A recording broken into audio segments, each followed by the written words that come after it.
How to use an industrial robot that is not accurate. Coordinate accuracy of articulated robots. Come on, finish the program and debug. Is the placement of the palletizing at an angle? The corners of the parts one placed are not straight. Why? Maybe you use the robot's coordinates to calculate the palletizing and put it in order. Yes, I did. I worked hard to put it together. Even if you give commands in robot coordinates, it doesn't move exactly according to the coordinates. What? Unbelievable. It's a robot. Repeatability is good accuracy, but accuracy is not good when XYZ coordinates are involved. Sometimes the robot's movements do not match the dimensions or the straight edge of the ruler. If you use repetition accuracy for position teaching, you can get good accuracy. Well, why is that? In a nutshell, it's because we're converted. I used to be unaware of this misalignment and we all used to argue about it. I didn't do it in school, and I didn't know about it at all. You might have remained unaware of it if you didn't have a chance. It's essential knowledge for studying and designing automated systems. It is the basis for judging whether a system is viable or not. Please teach us. Start explaining about absolute coordinate misalignment of industrial robots. I'll go through them in the following order. Number 1. Get to know the parts of the robot and what's inside. Number 2. Learn how to calculate the robot. Number 3. Get to know the errors of the parts. Finally, what causes the misalignment? Is this how it's supposed to be? It's not a big deal once you understand. First, let's get you to know what's inside the robot briefly. I will explain it using a scalar, which is easy to think of because its movement is flat. The contents are a motor with an angle sensor, arms that support the distance between axes, and a reduction gear. The box part of the tip axis, isn't it? The arms are arm 1 and arm 2, starting from the base of the robot. The contents of axes 3 and 4 of the tip axis are not relevant to the explanation, so forget about them. Understood. So there are only 3 parts: motor, reduction gear, and arm. Reduction gear, and arm. So there are only 3 of them? Next, here's how to calculate coordinates for a general scalar robot. Do you calculate the coordinates? Yes, we do. Industrial robots resemble human arms, right? Yes, sir. Because of this, the structure is fixed only at the base. There, the tip cannot be directly measured like a ruler. Therefore, it is calculated by the length of the arm and the angle of the arm. This is a clear difference from NC machine tools. Then, modeling is performed. What is modeling? It is to replace the real object with numerical values so that it is easy to calculate. For a scalar robot, we put the arm angles alpha and beta and the arm lengths L1 and L2 on the coordinates as seen above. It looks like it can be calculated because it is 2 straight lines on a plane.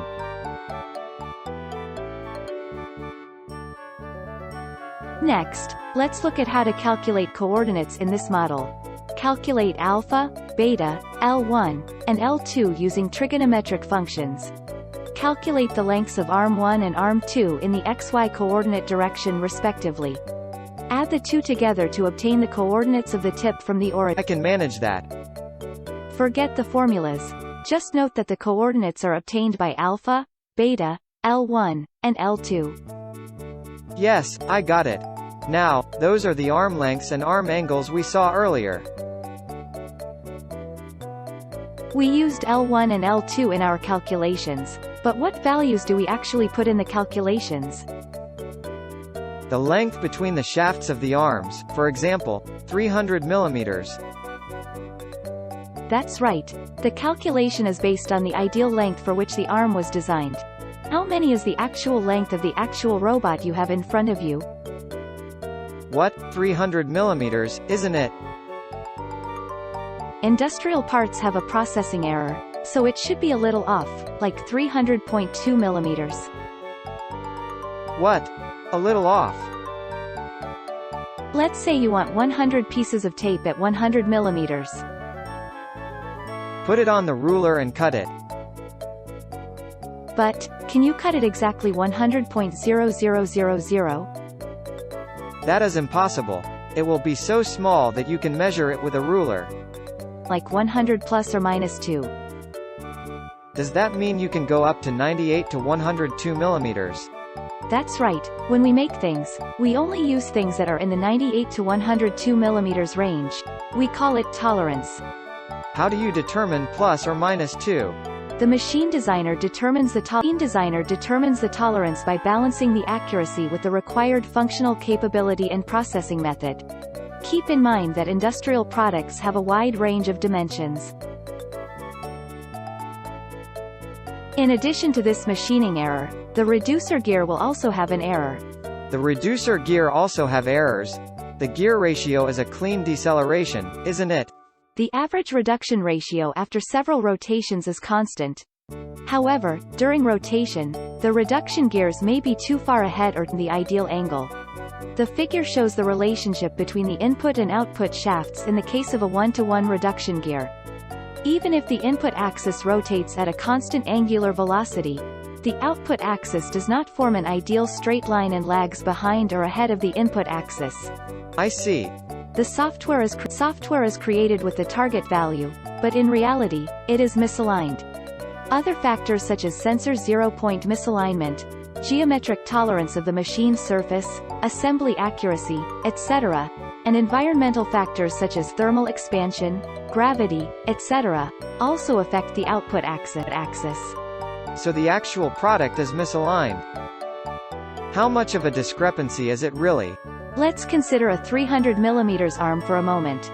With a 300 mm arm, it's plus or minus 0.2 mm in G's precision class. The angle transmission accuracy of a famous reducer is 8.7 to 14.5 times 10 to the power minus 4 arc/min.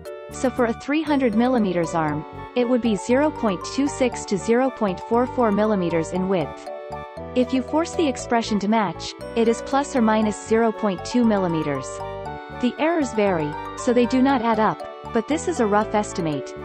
This discrepancy is added to L1, L2, alpha, and beta in the coordinate calculation, causing the calculated coordinates to be out of alignment. Each arm has a possibility of being off by this much. Multiply by the number of axes. As a result, the entire robot coordinates are said to be shifted by a few. Let's summarize. The robot cannot directly measure the coordinates of the tip. Vertically articulated and horizontally articulated robots. That's why coordinates are obtained by arithmetic operations. Modeling and calculating. The parameters required for the calculation will have errors. As a result, the absolute coordinates will be out of alignment because the coordinates have errors. I think I understand it well. So the absolute coordinates of the robot are not accurate. Robots are kind of high precision. I had an image of it. Be careful, not everything is inaccurate. If you use position teaching instead of absolute coordinates, you can get high accuracy. Is position teaching okay? Other means include corrections to the robot itself. So there are several ways? With image processing software, there's a correction operation. Specifically, what do you mean? I'll explain in another video.